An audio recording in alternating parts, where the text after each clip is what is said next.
warahmatullahi wabarakatuh. Waalaikumsalam warahmatullahi wabarakatuh. Halo teman-teman semua, selamat datang di Teacher. Kali ini kita akan belajar tentang pemanasan global. Nah, sebelum memulai pembelajaran, yuk kita berdoa terlebih dahulu. Bismillahirrahmanirrahim. Raditu billahi rabba wa bil islami dina wa bi muhammadin nabiyya wa rasulah. Rabbi zidni ilma warzuqni fahma. Amin. Nah, tujuan pembelajaran kita kali ini yaitu setelah kegiatan pembelajaran ini, diharapkan kita dapat menganalisis gejala pemanasan global, kemudian dampaknya bagi kehidupan dan lingkungan. Apa sih pemanasan global itu? Yuk kita mulai ke pembahasannya. Pemanasan global adalah suatu proses meningkatnya suhu rata-rata atmosfer laut dan daratan bumi. Ciri-ciri terjadinya pemanasan global adalah: yang pertama, peningkatan pada suhu bumi. Yang kedua, peningkatan konsentrasi gas rumah kaca. Yang ketiga, peningkatan permukaan air laut. Dan yang keempat, penurunan tutupan lapisan es di muka bumi. Kira-kira kenapa pemanasan global dapat terjadi ya? Mari kita simak video berikut ini. Pemanasan global terjadi karena adanya efek rumah kaca. Nah, efek rumah kaca itu adalah efek terperangkapnya panas matahari di dalam atmosfer bumi, sehingga panas matahari yang diterima bumi sebagian akan diserap oleh bumi, yang kemudian akan membuat permukaan bumi menjadi lebih hangat. Sedangkan sebagian lainnya akan memantul kembali ke ruang angkasa. Tetapi tidak semua bisa keluar angkasa ya, melainkan ada panas yang terjebak oleh gas rumah kaca yang ada di atmosfer bumi.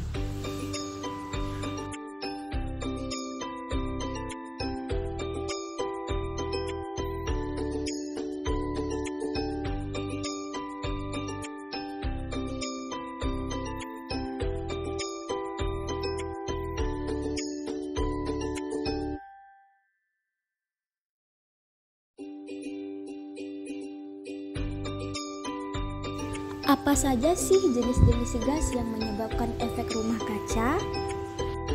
Ada beberapa jenis gas yang menyebabkan efek rumah kaca, yaitu yang pertama karbon dioksida atau CO2, yang kedua gas metana atau CH4, yang ketiga gas nitrogen dioksida atau NO2, yang keempat ada gas sulfur dioksida atau SO2, lalu ada gas SF6 atau sulfur heksaklorid, lalu ada gas HFCS atau hydrofluorokarbon, lalu ada gas PFCS atau perklorokarbon, dan gas CFC atau klorofluorokarbon.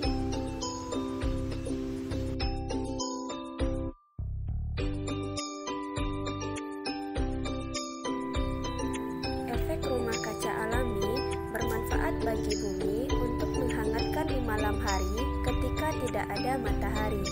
Istilah rumah kaca ini diambil dari bangunan greenhouse yang berfungsi untuk menghangatkan tanaman pada daerah 4 musim yang memiliki musim dingin. Bumi membutuhkan keseimbangan gas rumah kaca untuk menjaga suhu yang tepat untuk makhluk hidup. Namun, beberapa aktivitas manusia mengubah efek rumah kaca alami bumi.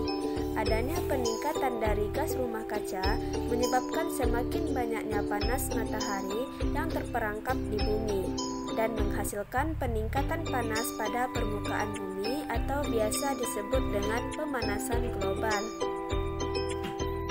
Terdapat kegiatan yang dapat meningkatkan efek rumah kaca dan pemanasan global antara lain pembakaran bahan bakar fosil seperti batu bara dan minyak bumi, karena hasil pembakarannya berupa karbon dioksida dan uap air yang merupakan gas rumah kaca. Penebangan hutan di mana semakin sedikit tanaman di bumi untuk menyerap karbon dioksida.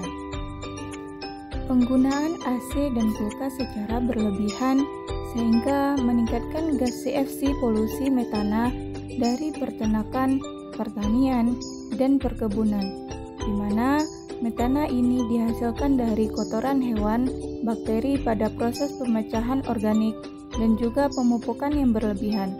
Lalu, asap pabrik industri yang menghasilkan polusi udara berupa nitrogen dioksida dan sulfur dioksida. Banyak dampak negatif dari pemanasan global jika kita tidak segera berupaya meminimalisirnya. Lalu, bagaimana upaya meminimalisirnya? Mari kita simak solusi yang bisa kita lakukan. Nah, upaya manusia untuk meminimalisir terjadinya pemanasan global dapat dengan cara berikut ini. Yang pertama, kita dapat menggunakan transportasi umum atau transportasi ramah lingkungan seperti sepeda. Kemudian, kita juga bisa melakukan reboisasi hutan untuk penghematan pemakaian AC, kulkas, listrik, dan lain sebagainya.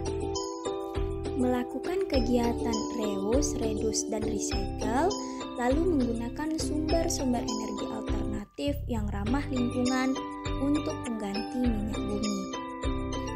Kemudian, jangan lupa kita juga harus mengajak orang lain ya untuk sama-sama menjaga bumi kita. Dan kita bisa mengikuti komunitas penjaga bumi atau biasa dikenal dengan Save Our Earth.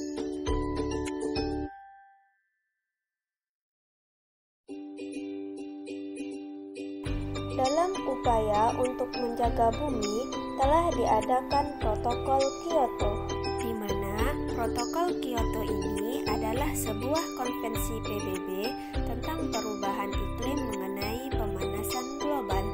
Negara-negara yang meratifikasi protokol ini berkomitmen untuk mengurangi emisi atau pengeluaran karbon dioksida dan gas rumah kaca lainnya jika sukses diberlakukan protokol Kyoto. Diprediksi akan mengurangi rata-rata cuaca global antara 0,02 derajat Celcius dan 0,28 derajat Celcius pada tahun 2050.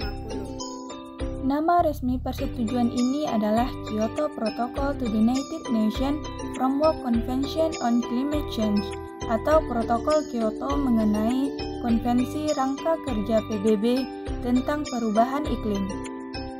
Dinegosiasikan di Kyoto pada Desember 1997.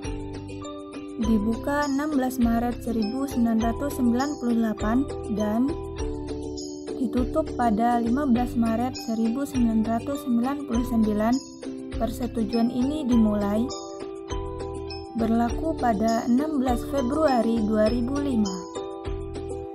Ayat Al-Quran yang berkaitan dengan pemanasan global salah satunya yaitu Al-Quran Surah Ar-Rum pada ayat 41.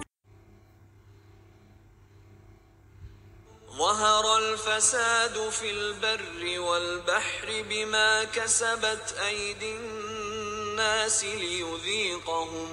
ليذيقهم بعض الذي عملوا لعلهم يرجعون.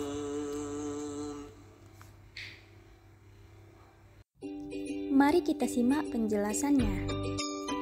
Nah, berdasarkan tafsir Ruh Al-Ma'ani saat menafsirkan Quran Surah Ar-Rum ayat 41 bahwa kerusakan di muka bumi tersebut antara lain ada kemarau, wabah penyakit, banyaknya kebakaran, kebanjiran, penghapusan berkah dari segala sesuatu, berkurangnya sesuatu yang bermanfaat, dan merajalelanya mara bahaya. Nah, hubungannya dengan fenomena pemanasan global atau global warming yaitu jelas sekali bahwa penyebab utama semua itu adalah ulah tangan manusia. Nah, itulah pembelajaran kita pada hari ini. Terima kasih, semoga bermanfaat. See you guys.